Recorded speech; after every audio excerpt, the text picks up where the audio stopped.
Okay. By the way, is it okay if I'm not always on the stage from the camera point of view, just to kind of be more intimate with the crowd? All right, great. So thank you guys for having me. Kevin, thank you for arranging this. I appreciate it. Just so I can get a feel for um, all of us in here, does everybody in here own a brand, more or less? Does everybody own a brand? A brand, yeah. A brand or a company that you're growing. Does everybody here sell on Amazon? Is that right? Okay. No, not everybody. And we have different levels of revenue from each person here, right? Because I want to kind of gauge the whole idea of like, what does it take to build something that is $1 million or $10 million or $50 million or $100 million or $500 million? Because I have different chat groups myself and with people that I surround myself with. And there's a chat group that is like the 50 million plus. And then there's another one that's a different tier of revenue, maybe like 100 million. And it's completely different personalities, completely different things that we talk about. Like in the 100 million group, the word hack will never come up. No one's talking about a hack. They don't want to know about a hack because it completely drains their consciousness. They want to know about the things that are like a high level understanding of how to move energy forward. So I'll just share a little bit about myself and then make it totally interactive. You can cut me off. You can ask questions. And there's so much different pieces of content I would want to share, but there's only two things that I've really done in my life. When I was 15 years old, I was introduced to a spiritual path, which is Kabbalah. And Kabbalah is basically universal, ancient spiritual wisdom for the soul. It just explains how life works. It's very complementary to any other religion or spiritual path that you're on. I went all in on that. After I graduated from UCLA, I decided to join a nonprofit and just devote my life to it. I traveled the world morning and night, 24/7. All I did is teach Kabbalah. I gave over 2,000 seminars. I did about 30,000 hours of personal one-on-one coaching. And I got to meet the most amazing and interesting people in the world. Through that, I learned in terms of business, there's a lot of learnings, but just in terms of business, I captured a lot of similar character traits of all the people that I got to intimately know. For example, Adam Newman from WeWork. So I remember I was 23 years old when I was teaching a class in a private home, and Adam had just come off the failure of his pajama business, a little pajama business. And he was sitting there on the floor. There was no WeWork yet. And that was his beginning of starting kind of on a spiritual path. And I remember a year later, he's like, I have this idea to create a communal working space. And so he was an example of someone that I got to watch from a side, what his personality was like, what his consciousness was like, what his character traits are like, and how he scaled from zero to, what was the peak of his valuation? Like 40, 50, 60 billion. And then obviously, you guys saw the We Crashed Netflix documentary? It's one of the best things you're ever going to see. All these documentaries of these founders who grew and crashed or whatnot. It was an amazing story. And I got to see what helped him rise and what also made him fall and then rise again. When I was 29 years old, I decided that the nonprofit work would just take about 50% of my time. And then I started the brand with Mary Ruth called Mary Ruth Organics. So it's a wellness brand. We have I'll share the details in case it's interesting or you have questions about it and how it relates to the content I'm going to share. We have about 220 products. We're the number one, we're the largest vitamin brand on Amazon nationwide. We sell in 180 countries. We'll approach about 400 million of revenue this year. We have grown every year for 10 years at about a 60 to 70% rate. We have about 200, close to 200 employees. The breakdown of revenue is roughly 65% Amazon. I would say that's changing. It's about 55% Amazon. It's going to be about 10% TikTok, and we only started TikTok a month ago. Yeah. So you can imagine. That's a whole different discussion. We do about 20% our D2C site, and the rest is retail. Retail and TikTok are the fastest growing segment in the business. We have about 500,000 points of distribution. And Mary Ruth and I, we still own the majority of the company. Actually going through a process of actually buying back the rest of the company because we believe in the brand and want to keep growing it. So what have I noticed between coaching and kind of building a brand? I'm gonna probably share one or two concepts that keep it really tight, and we can go deeper in that. Number one thing I've learned is, it reminds me of a quote from Warren Buffett. Everyone talks about the distribution of wealth. If you actually took all the wealth of the world, took everyone's wealth and evenly distributed it amongst everybody, said it would take about 10 years for all the wealth to go exactly back to the way it was.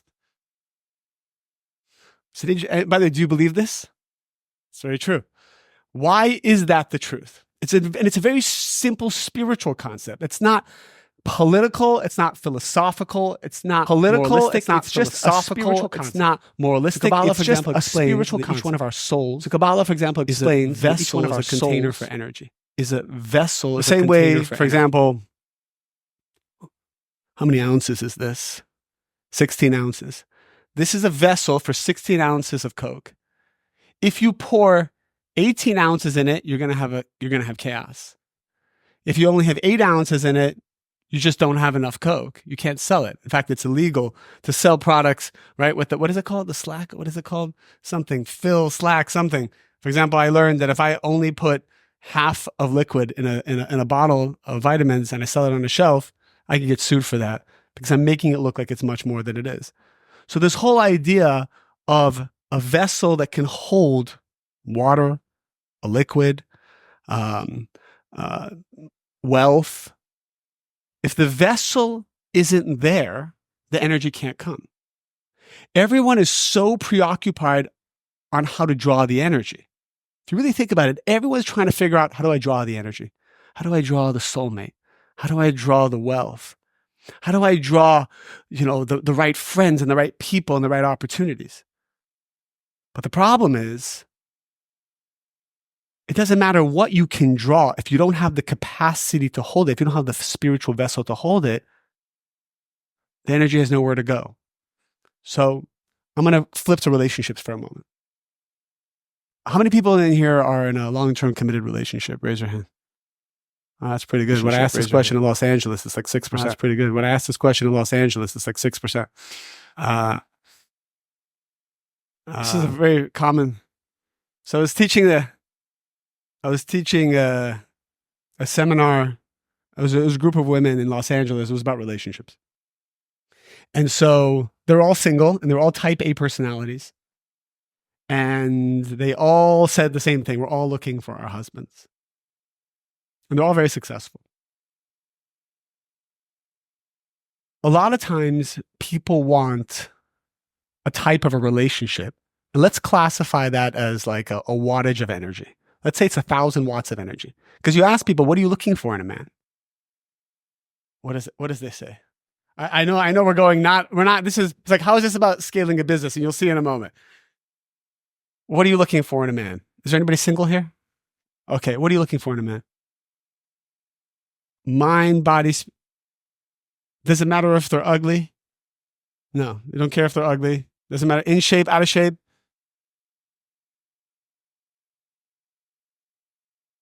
Okay. All right. I like that answer. Mind, body, spirit. Some of what these other ladies would say, they'll throw some height in there. They have a specific height that's really important to them. Must be tall, yeah. Or they'll give me that. Financially stable, but not too financially stable. Knows what they want, but is open to other things. Believes they're the greatest in the world, but is also really humble. It's like all these contradictory things. A whole list of stuff. Okay, is independent, but willing to let go and be controlled. Like all this stuff. So they're requesting like this 1,000 watts of energy that they've compiled to be this man. But the problem is, they're a 60-watt bulb. And so everyone is looking for a wattage that doesn't fit the vessel. And this universe is designed in a way that as soon as the vessel is ready, the energy comes right in. There is no shortage of the energy. The universe is actually very perfect. The only thing that's limiting anything from coming in, especially a product idea, for example, that could be $50 million for you this year. This is energy. An idea for $50 million is energy. And by the way, if you have a desire for something, it means it exists causing you to desire it. So for example, how many people have a desire here to colonize Mars? Nobody. You have a desire to you personally to build a company to colonize Mars? That's impressive. All right. So you and Elon Musk are the two people in the world who have this desire. If you don't have a desire for it, it means it's not in your destiny to create it. It means it doesn't exist for you to go after it. However, something more practical, we all desire to scale and grow our business by 2x, by 5x. We feel it. We feel it in our heart. We feel it in our soul. You wake up in the morning, it pains you. You're in the shower, you're thinking about it. You're at dinner with someone, you're thinking about it. So Colin said, that's the entrepreneurial spirit. You can't get it out of the mind that you want it. The reason why you're so obsessed with it is because the energy exists causing you to obsess about it. You'll never obsess about something that isn't existing in potential waiting for you to reveal it.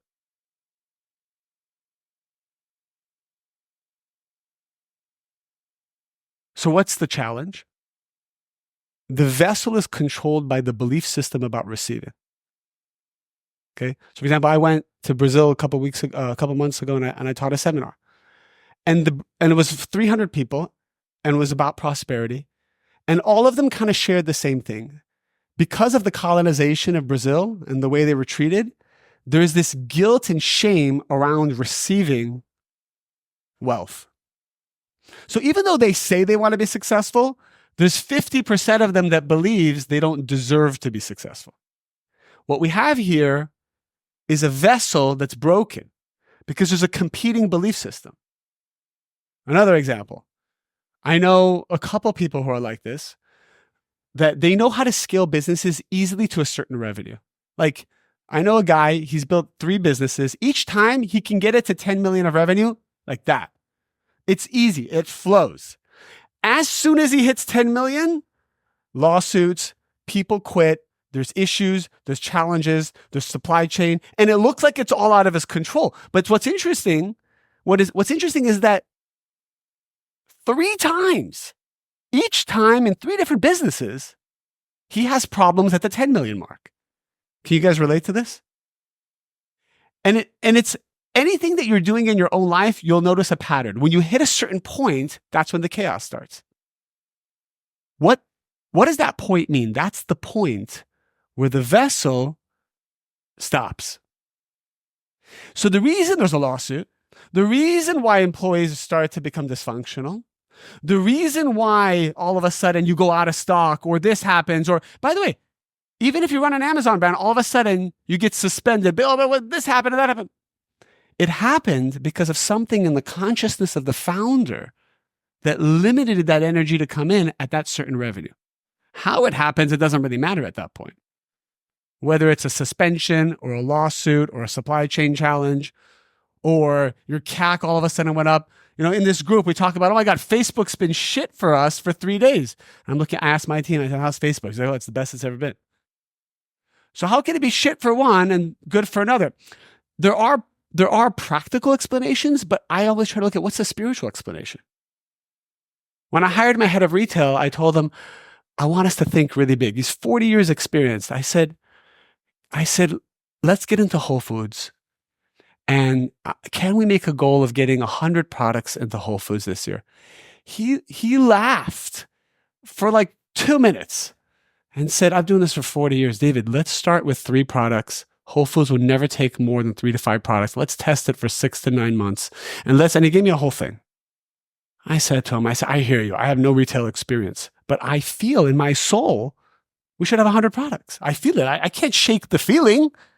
He's like, he's like 3 times, it was 2 times my age. So he's like petting me on the head. He's like, oh, David, stick to your Amazon game. You're good at Amazon. Let us handle the retail side. I said to him, I said, Matt, I feel it. I said, so either you're on board with me or you can't have this position. So I said, let's open up your mind. Let's open up your belief system, because 40 years of experience gave him a limited belief system. That's how it's done. You know what's the problem with that? But he's a phenomenal manager. He's a phenomenal executor, and he has about 15 people under him. He's going to transfer the limited belief system to those people, and then those people, and then the whole company gets stuck. And then you will be the company that grows 20% a year, which is very nice. But I told him, I said, we're averaging 70, 80%. I need to know how we're going to get 70, 80% this year. And we need 100 products in Whole Foods. I said, I'm not appealing to your logic. I'm trying to appeal to the world of miracles. Let's expand the vessel and draw the energy in. I had to work with him and work with him and work with him. And then something happened. Whole Foods, and then I got on the call with Whole Foods, because I make sure to go on all these calls. And the call was about to end, and I said to the woman, she was one of the buyers of the health category. I said, look, I know you took 2 products, but let me make you an offer. I will make you anything you want, anything that is missing, and I'll bring all the data points of what's working, and you tell me if there's one brand struggling on your set, I want to be the first phone call, and I will make that product for you in 2.5 months, and you'll be my number 1 priority. She's like, all right, fine, whatever. She hangs up the phone. A week later, the number 1 vitamin company in Whole Foods starts to struggle. All of a sudden, there's a supply chain issue, and they can't fulfill. Their fill rates drop to 50%. She calls and says, listen, I will take up to 30, 40 SKUs, if you have them, to fill what's going on here. I said, you're my number 1 priority. Absolutely. And we took that first step. At the end of the year, we had 72 products in Whole Foods from different crazy things that happened. And then the CEO of Whole Foods came and says, you know what? We've decided we're always going to come to you first whenever we need something, because energetically, you guys have always kind of showed up. He said, the CEO of Whole Foods said, when people walk down the vitamin aisle, Mary Ruth takes the, what's the word to use? Takes the scariness out of vitamins, the coldness out of it. I don't know if you've ever seen our packaging. But it's not just about the packaging, because even how that packaging came about was when we were broke in our apartment and we had no money. And I said, we got to create some packaging. And I signed up for Canva I used the free trial. I couldn't even afford the $10. And then I took a photo of her, and then I went to Fiverr for $5, and I sent it to some guy in India. I said, can you make this into a caricature? And then I got the caricature, and I had him do a release so that he would never sue me for it. I took it, I put it on the Canva label, and I printed out a PDF, and that's the logo of today. That's that logo. I mean, I don't know if we have it here, but that logo was a total of $9, the whole process.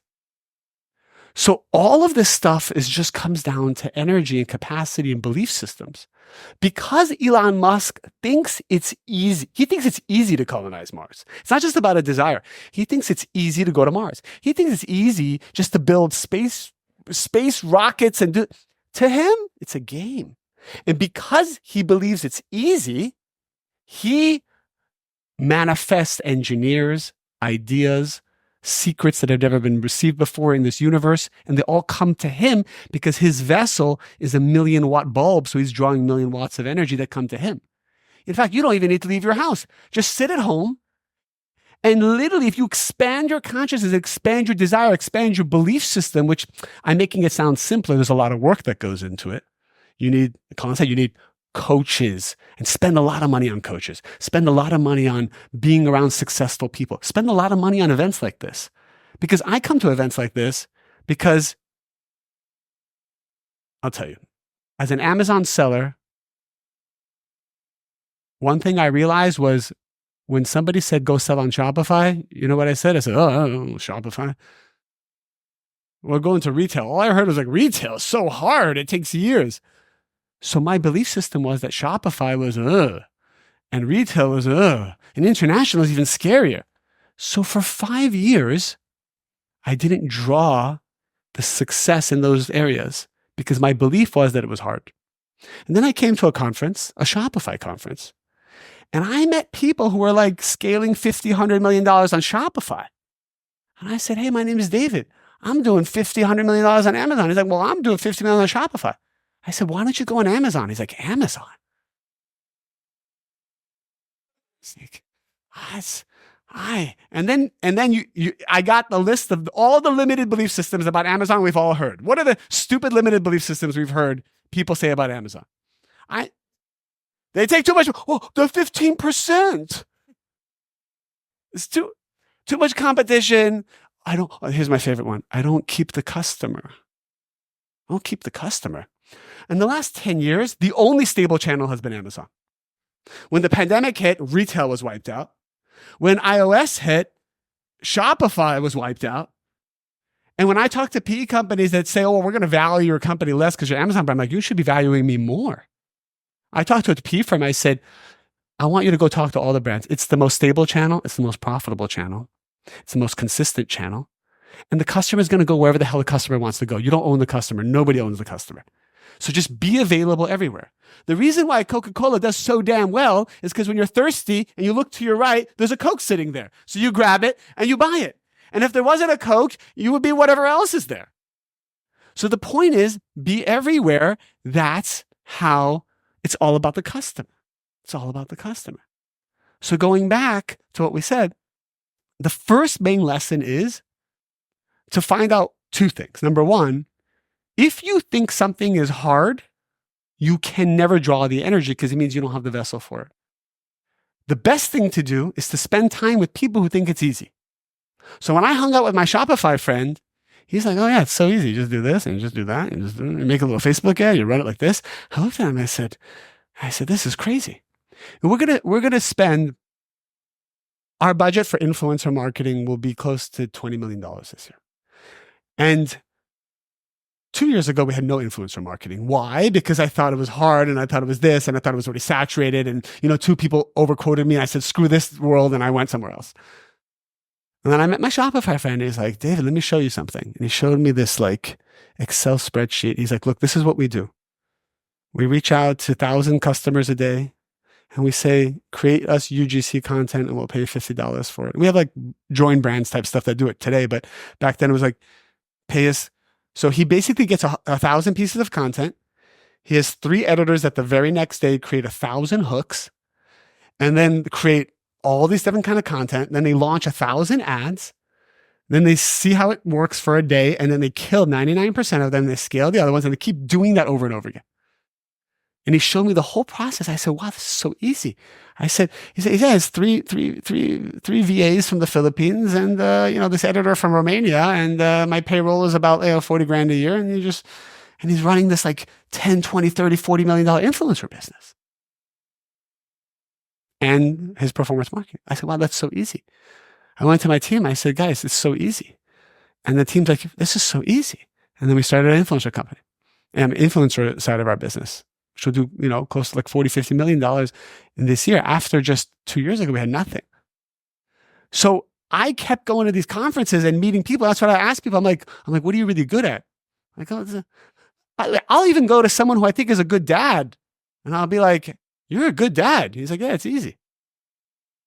You just do this and you just do that. And you just do this. And he says it. I'm like, oh my God, it is that easy. We have so much crap that we've brought from past life, this life, our parents, people we hang out with, religion, so much nonsense in our heads, and it's clogging up all the energy. You don't even need to work that hard. You just need to open up your belief system about receiving whatever that one thing is. Second thing I'll tell you, but I'll stop right there. Any questions about that?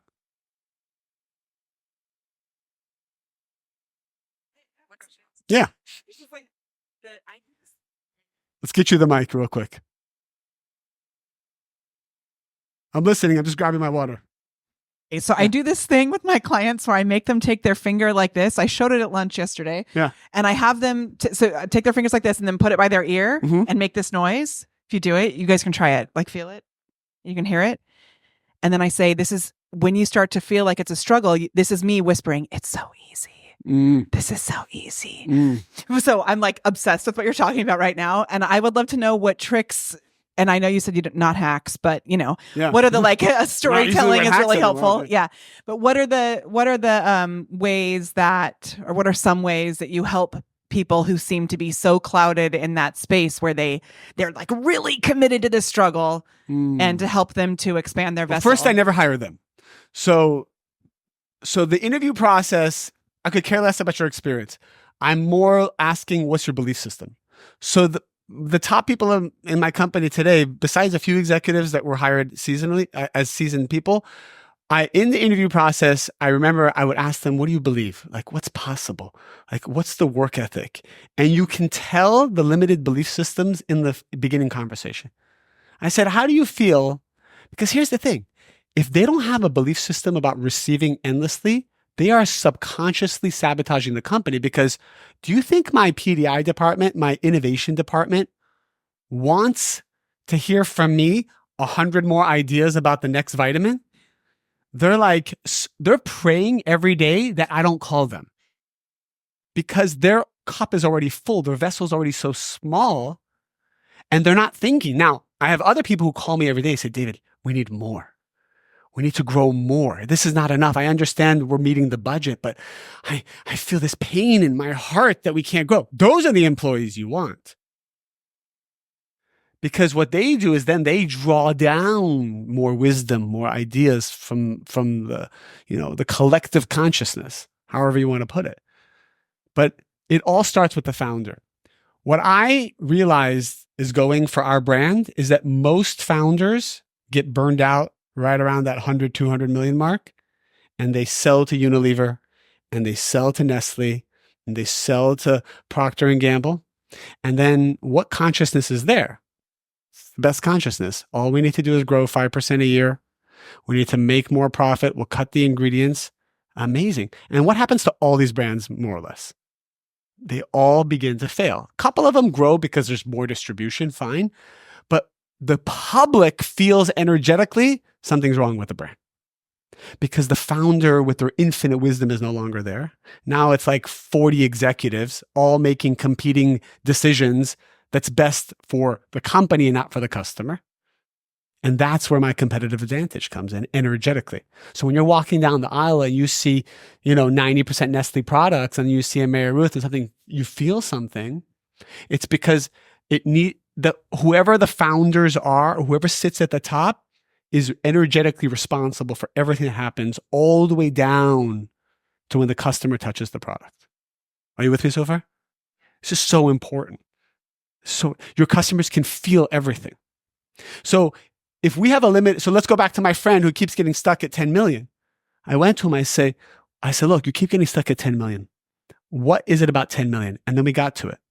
Anything above 10 million, he realized, would make him as successful as his father, who was very successful, who ended up cheating on his mom after he got a lot of money, who ended up leaving the family. So he's associating great wealth with pain and suffering. So he has a competing belief system. On one hand, he wants wealth. On the other hand, he hopes he never gets it. So as soon as he starts scaling, they start crashing into each other, and then there's chaos. I have another friend. She runs a business with 20 employees in Los Angeles doing social media. She's been stuck at a certain revenue. I'll make an arbitrary number. She's been stuck at 5 million for 3 years. She comes to me, she's like, I heard the seminar, like, what am I doing wrong? I'm doing everything right. I have the best marketing. I have the best this. Me and my founder do all these things. I asked her, I said, what do you hate about your business? She thought about it. She said, you know what I hate? I hate all my employees. I said, what do you mean? She's like, they're all Gen Z girls who are entitled in Los Angeles, and it's a nightmare to work with on a daily basis. So, okay, now we're getting somewhere. I said to her, Julie, I'm making up a new name. It's not really Julie. I said, Julie, when was the last time you had because each client can bring her like, $300,000-$400,000 a year, maybe even $1 million if it's a good client. I said, when was your last client meeting? She's like, it was 2 weeks ago, and we crushed the presentation and they didn't go with us. I said, could it be? I said, how many employees will you have to hire if you got that client? She's like, probably 4 or 5 more. I said, could it be that there's a party that's trying to get this client, and then there's another party that hopes you don't get the client because you can't even take another the whining of another employee? She starts crying. She is sabotaging the business on a daily basis because subconsciously she doesn't want 5 more employees, 20 more employees, 100 more employees. Let's go back to the single girls. They all want to find a man. But what part of a man do they not want? I said, do you realize you're going to have to share your living space with them? Do you realize you can't go out and do whatever you want anymore? Do you realize that you might have a child and it's going to ruin your body, this perfect body you've created? Oh. You realize that the hormones are going to hit you and you're going to be a whole different person. Do you realize you're not going to be able to get fed all this recognition and ego you're getting from being this high-powered woman? You're going to probably be at home a little bit more. And of course they know all those things, because subconsciously that's making up about 40 to 50% of why by the fifth date they find a way to sabotage it. He was an amazing man. How was the last date? He's a great guy, just not for me. I said, what do you mean not for you? It's 5 days. Every time at the fifth date, she'd be cutting it off. She'd find the reason, an excuse or something, right? So the point is, whenever something is stuck, it's not about anything anyone is doing. It's not the economy. It's not Amazon. It's not this. It's not that. It's only one thing. We have something going on inside the vessel that is pushing and pulling at the same time. It's like our foot's on the gas and the parking brake's on.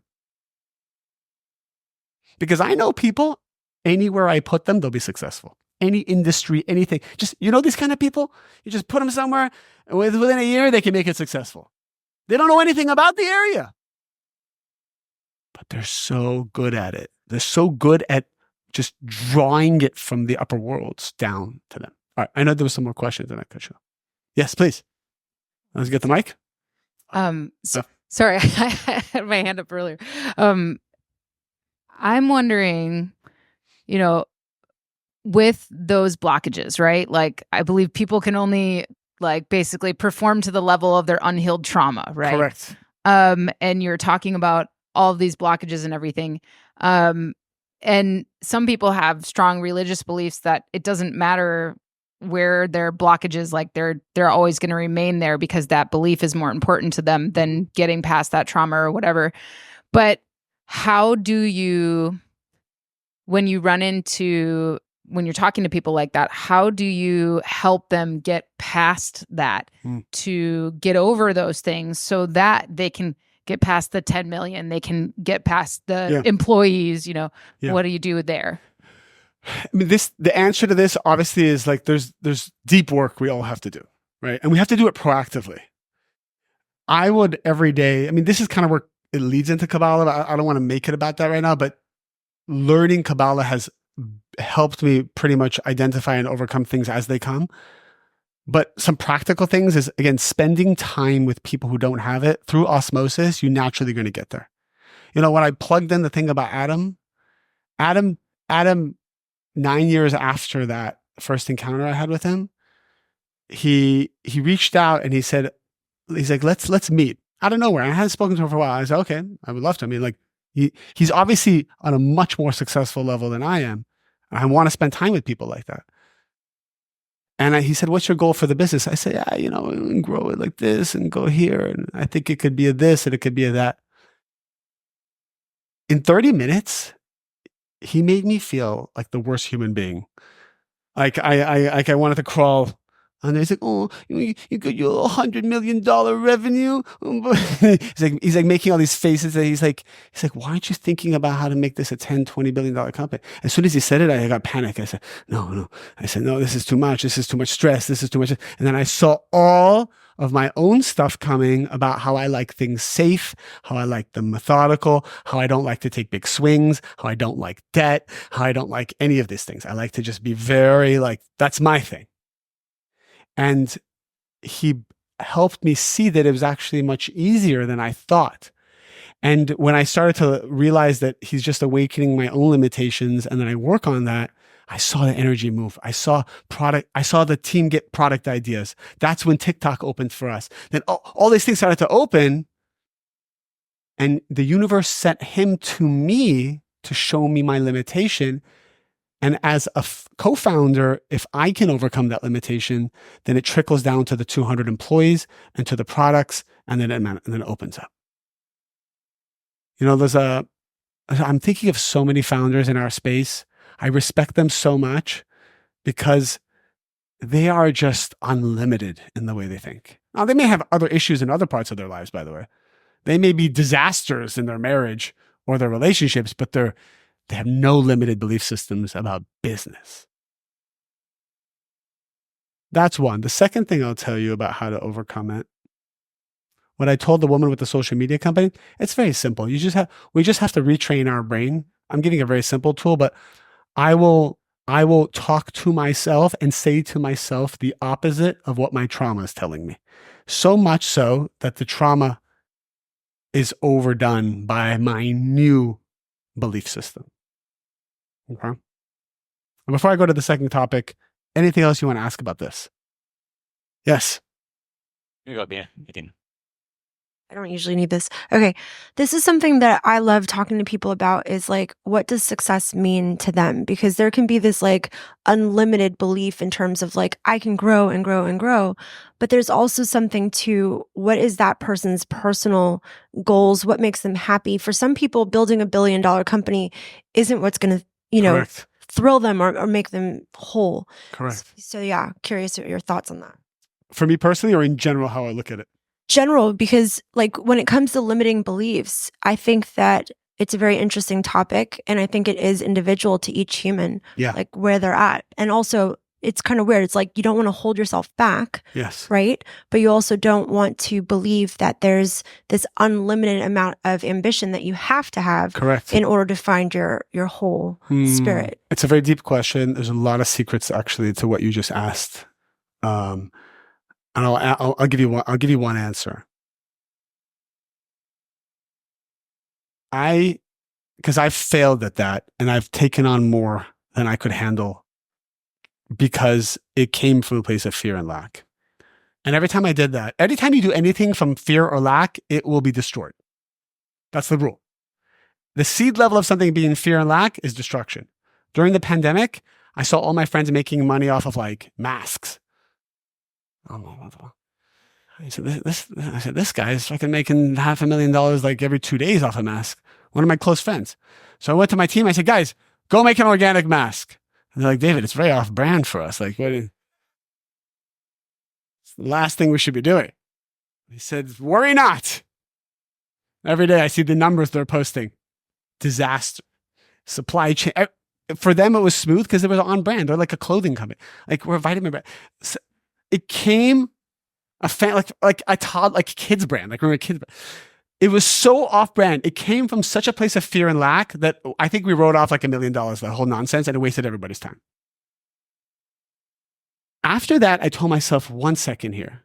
There's a couple of things I'm never doing again. Number one, I'm not going to try to live someone else's life because I'm afraid of missing out on something. It's very important. And I meet a lot of successful people, and I'm like, oh, I see how I could make money there. Oh, this could be cool. Oh, it's all a trick. Number two, I've learned, how do I want to live my life? I want to just focus on one business. I just want to focus on the spiritual stuff and bring that to the world charitably. And I want to spend some time with my family. That's it. So if somebody offered me a board seat of a prestigious company and said, I just need, 5 hours a month and I'll also pay you $5 million a year, I would say no. And I've said no to so many things that were cash grabs because they don't fit in the 3 buckets. And, this is something else I've seen. Like, you have a brand and all of a sudden you realize, oh, here's a hot product I could sell to make an extra like 40 grand a month. And then you go in that direction, and it's never that easy, by the way. You go in that direction, and then it's all of a sudden you're like selling garlic presses or something, and it's like, wait, why am I doing that? Oh, because it's a trend. I can make some money. I get there's people in the world who do that, but most of those people that I've met are never satisfied. They can't really sell their business because it's just a hodgepodge of a money grab consciousness, and there's chaos. They don't live a good life, but they're just trying to grab at any cash bit they can. So, again, if that's your destiny, that's one thing. But I knew my destiny was to build a brand. I felt it. It gives me comfort. It relaxes my nervous system to know I have one thing to focus on. If you have an idea for me, if it doesn't fit in one of those 2 buckets, I'm most likely going to say no. So, and there's so many ideas. People come with so many ideas. Do you remember the time of when Thrasio was like getting going? This guy came to me. He's like, come partner with me. I'll raise I have $700 million committed. You and I will start the next fund for Thrasio. And I was like, this is 700 million. And I went to Mary Ruth. I said, we should do this. She's like, stop. She's like, this is the stupidest idea. I said, yeah, but look at Thrasio. She's like, reactive, coming from lack. She's like, build a multi-billion-dollar brand. Who cares about, what is this? What do you want to get involved with that? Day in and day out, dealing with things you don't even know about just because you're afraid of missing out on the Thrasio train? It was very hard. And I had to say no. So good I said no. So good. Even then, Thrasio came. I remember Thrasio came to us and said, let us buy your company. I said, we'll give you all the stock, all these things. I said, how much will you pay? It was like, I think it was like 250 million. I said, what? Like something in stock, in cash. I said, wow. But I realized I wanted to be part of that. Do you remember that momentum that they were having? And everybody was like getting freaking out. Everybody wanted to be part of it until nobody wanted to be part of it. And then my litmus test is always like, is this coming from a place of lack? And if it is, I need to pause. Always. It's always a trick. As shiny as good as it looks. And that goes with dating. That goes with doing anything. If you feel it's coming from a place of lack, pause the show. Take a beat. All right. How much time do I have, kid? I got 12 minutes. I have one more very powerful concept for you. This one I think you're going to like. I taught this seminar to people who were not Amazon sellers, just normal people. Normal. Because everyone in this room is very abnormal. But I used an Amazon analogy, which I don't think they fully got, but I think you'll appreciate. The spiritual world, our world, also has a flywheel effect energetically. So do you remember how we would launch a product on Amazon? The idea is to trigger the Amazon flywheel and overwhelm the listing in a way that causes relevance. And then Amazon will then take the product for you and the flywheel effect takes off. You can pull back your aggressive marketing effort and then Amazon's marketing for you. Is this an accurate description of how the flywheel effect works? The universe works in the same way. And momentum spiritually is very important. So anytime I get an idea for something that I feel is from the soul, like it's not a lack idea. It's like I get that idea. I tell myself two things. I have 24 hours to manifest 80% of it. Because also, you said it. If there's too much time in between manifesting something, the negative energies and negative side come in and sabotage it. So I would give myself 24 hours to manifest something. Number one. And the second thing I do is I suffocate the system. I try to overwhelm the idea with as many things as possible so that the universe has no excuse but to give it to me. Suffocating the system has a physical component, has a spiritual component. It was like 3 hour talk on this. I'm condensing it to 5 minutes. But I'll give you one example. When I needed to, I had an idea for a product that I knew would be like a killer product. But everywhere I went, the ingredient I was looking for didn't exist. So I told myself I have 24 hours to find out where this ingredient is. In that 24 hours, I signed up for every ingredient show around the world and I booked my flights over the course of 6 months. I called every ingredient supplier and I put my feelers out. I started Googling, I started to ChatGPT it, I started to do everything. I went through every product. Like for 24 hours, I created an energy around how do I find this ingredient? I still couldn't find it, but I did my maximum effort. Then the first ingredient show came up. There was 500 booths. I went to every single ingredient booth and I said, where is this? Do you have this ingredient? They said, no. I went to booths that weren't even ingredient booths. And I said, do you think I can find this ingredient? Eventually, I went to a booth and I said, do you have this ingredient? They said, no, but let me tell you something. We're going to have it in 3 months and we haven't told anybody about it. I said, well, I want exclusivity on it. I'll buy it from you now. I'll commit to you now and I'll start making the product with the ingredient now. And I remember talking to literally hundreds, if not even hundreds of people about this, and kept getting no. But I said, we're not going to stop. We got to find it, because I felt it existed. If I felt it existed, it means it exists. I was suffocating it every day. And all I thought about was this. I didn't work on anything else. Eventually, we got the ingredient. Eventually, the product was made. And then I went into the suffocating the system from a marketing point of view. And I went all in on this product in every direction you can imagine. Clinical trials, influence, the right influence, everything. And then that became in 3 months our best-selling product of the whole catalog. It's our liquid multivitamin is a hair growth product. I was looking for a hair. You've seen it? That product now does $300,000 a day. Yeah. It does it because it's a competitor to Nutrafol and in a liquid format. And I mean, there's a lot more secrets of why it worked out, but the clinicals are better, the taste is better, the price is better, there's more benefits or whatever. And we just realized that there's only one competitor out there. And so we've been pushing it like crazy and it went viral. But the push behind it, and then from the TikTok point of view, I assembled a team that will reach out to 7,000 affiliates a day and work with them. 7,000 people, about 20% will accept, and we work on from a TikTok point of view. And then we're building an army of people who are doing live QVC selling all day long, just on that one product. So that's all I think about, just this one product. Overwhelming and suffocating it energetically to kick off the flywheel. There's a flywheel everywhere. And if you don't put all your energy into something, you're not going to get the flywheel. You see people coming, I have this cute product I made. I'm going to sell it on Amazon. What do you think? And you're like, good luck. And then they put it up there like, I put it up there. It didn't sell. How does it sell? You probably have to invest $100,000 of unprofitable traffic just to make it somewhat relevant for people. We know that if you don't throw nuclear energy at a listing, it's not going anywhere unless you found the cure for cancer.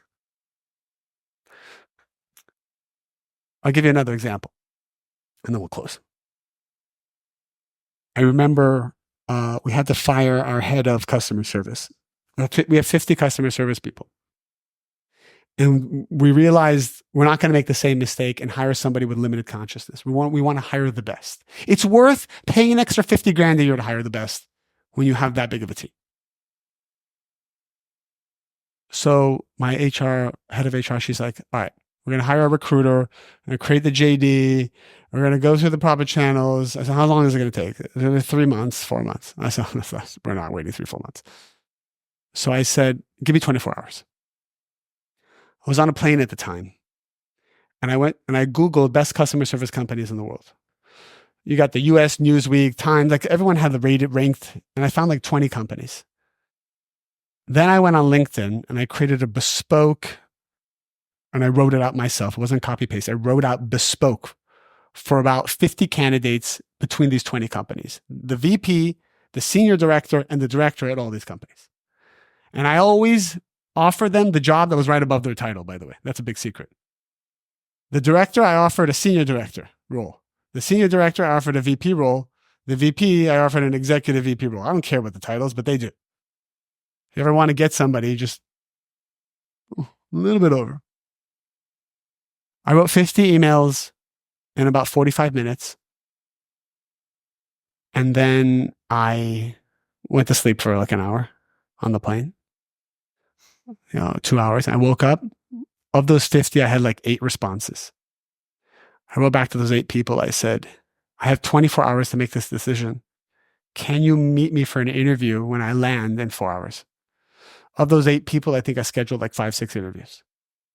Of those 5 or 6, I thought 2 or 3 were really good. And then I called my head of HR. I said, I know this sounds weird, but I have 3 candidates for you to interview. Can you interview them either tonight or first thing tomorrow morning? So we scheduled those interviews. All those 3 people ended up not working out except for one, but he wanted $800,000 a year to join. He came from Neiman Marcus, which is the number 2 customer service company in the nation. He's like, I'm the number 2 guy in the nation. I want $800,000. I said, dude, that's hazard pay. You're only getting that because Neiman Marcus is about to go bankrupt and they need you. You're not really worth that. It's like, fine. Then take my number 2 guy because I know he wants my job and he's never going to get it. So then he makes a referral to the number 2 guy. We interview him that day and he gets hired the day after that. So the point of that whole thing was everyone's going to tell you the process and everyone's going to tell you how things work and everyone's going to tell you how things are. But if you feel something strongly in your heart, you overwhelm and suffocate the system. I didn't tell you, I didn't just hit him up on LinkedIn. I found their social profiles. I became like stalkerish. I found their social profiles. I hit them up on Facebook. I hit them on Instagram if I could find them. I said, hey, I know this is weird, but I'm the founder of this and this. And they're like, yeah, bullshit. And it's like, why is the founder reaching out, hiring an HR person? I said, I know this looks weird. This is just what I do. One person said, I got hit by so many different channels by you. I said, I have to see what the hell is going on. So the idea is you energetically create a flywheel around anything that you do and it accelerates the energy and the momentum, and that's how manifestation occurs. And this is also why it's important to focus. Because if you have too many things going on, too many businesses, too many relationships, too many friends, too many trips, the energy gets diffused. Look at Goli. They got to $1 billion of revenue with like one product. Look at AG1, Athletic Greens. They're approaching $1 billion of revenue. They have one product. And they go all in on that damn product in every single direction. They suffocate the marketing system with one product. So the scaling of over 100 million happens with intense focus, unlimited belief system, truly, and no competing belief systems. You have to look into that. Overwhelming and suffocating it to kick off a flywheel energy. And here's the thing, you're not going to know where the flywheel takes you. You have no idea where you're going to get spiritually ranked. Just every day, you have to throw atomic nuclear energy at it. And when you feel to go to something, go to it. Like if you felt to go to an event, oh, but it's too much money. Oh, but it's just, if you feel it, it's the universe telling you you're going to meet somebody. You're gonna connect the dots on something, or there'll be somebody that's gonna lift the limited belief system, and that lift could be worth $5 million. One person lifting a negative belief system is worth millions of dollars for the people in this room. For our caliber, we should be spending 99% of our time just expanding our consciousness. Forget about the hacks. Forget about the outlines. I've told my team, I don't want to think about anything. All I do is walk around like a homeless person around my streets, talking out to the universe to try to expand my consciousness at this point. I said, I don't want to hear about the details. I don't want to hear about the lawsuits. I don't want to hear about the product package label. I just want to work on what the company really needs, which is expanding my ability to draw down more energy for all of you. My goal, and I was sharing this, I would never share this outside this room. I'm going to share it with you guys because in case it inspires you. Because I think it's obnoxious when people talk this way. But my goal, at least today, is every year I need to come up with a $100 million idea. One idea. Just one idea. And not think about anything else. And so I would ask all of us here, like, what do you feel in your soul your business is meant to do? Just like you said, not everyone's meant to get to 100, not everyone's meant to get to $1 billion, but you do feel something you're meant to do. Stop everything else, focus the energy, overwhelm the system, make sure all of you is in, and there's not 20% of you that's hoping it doesn't happen. And find out what you hate about your business, because most likely whatever you hate about your business, you also think will expand if your business grows. So subconsciously, you're not going to want your business to grow. I'll finish with this quote. What I always remember this when I feel overwhelmed and stressed. The Navy SEALs have this quote. It says, when you feel that, scientifically it's shown, when you feel like you're about to die, like in the BUDS training, they try to kill you. And they say, when you feel like you're about to die and you can't take even another more, you have no more energy, you have to realize you're only at 20% of your body's capacity. You have another 80% that's in reserve, but the body has a safety mechanism that shuts down when it hits that 20%. You actually have 80% more. So whatever you think you're overwhelmed about, whatever you think is not possible or scary, we're probably not even at 10 or 20% of it. Like we have so much power, so much infinite ability. And, it's like, it's endless. It's actually infectiously endless. And you don't even have to work that hard, to be honest. You just got to open up and the energy takes over. Any final questions? I got 40 seconds. Yes. Well, okay. Sorry. Yeah. What'd you say? What other kind of things do you offer? Do you offer like coaching? Other things I offer?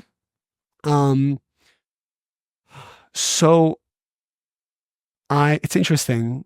I didn't have any social media. I started social media about 5 months ago.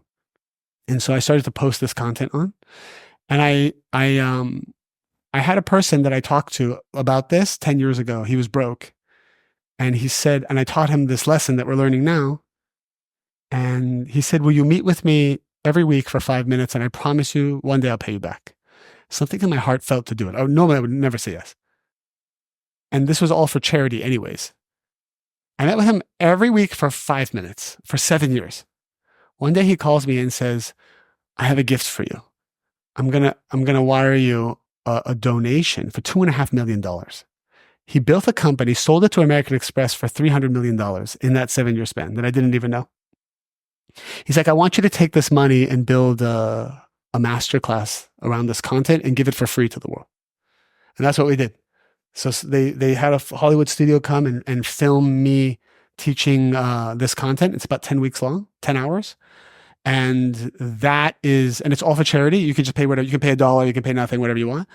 And I have about 3,000 to 4,000 people a month who sign up for it and take it all around the world. And they say it's life-changing. Has anybody taken it in here? Just you? Yeah. It's a pretty great one, yeah. Well, I didn't want to sell anything or offer anything, but just if you, yeah, it's Kabbalah1.com, KABBALAHONE.com. And, yeah, KABBALAHONE.com. And you can follow me on Instagram. I post all this content there. And, it's just my handle, David Ghiyam. There you go. Yeah. What'd you say? Yeah, you have an actual question? Yeah. Go ahead. Can you give some concrete methods of just changing your mindset in moments? Because, for example, I'll have these times like last year we had 68% year-over-year growth, and I was like just flying high, right? And then all of a sudden I'm like, oh, what if something goes wrong? And then I have all these things go wrong. And then literally had 37 listings go down for a long time this year. We lost thousands of dollars. I want to stop these thoughts. Yes. So part of the things that I teach in these courses, I told you kind of the high level stuff, but there's a lot of stuff like that, which is a lot of us get successful and then we sabotage. We trip at the finish line, right? It all depends on the makeup of the soul of the person. There are some people who just never get off the ground. There's people who are very good at getting off the ground and then they crash. There's people who are very good at getting off the ground, but then they sabotage other parts of their lives. One thing I've learned is that people are very uncomfortable having a good life. It's a very uncomfortable thing to have a peaceful, stable, good, happy life. People don't understand it. So as soon as you get there, you do something to screw it up. That kind of work is work that just needs to be done, and we need to be really honest with ourselves. So one of the things I teach in the courses is that the people that your soul was born into, like your family, your parents, your girlfriends, your boyfriends, the relationships, each of them actually were sent to show you a unique, limited belief system about yourself. Even if they traumatized you, even if they hurt you, even if they abused you, be careful not to just eliminate them from your life, because they were there to teach. If someone abuses you, it means that you have a limited belief system about receiving. So you attract abusive people. It's very important to look at that. And there's thousands of lessons here. It's like Pandora's box I could open right now. But I would say, like, as you hear the content, you will start to see one by one what those belief systems are, and then to begin to heal that process.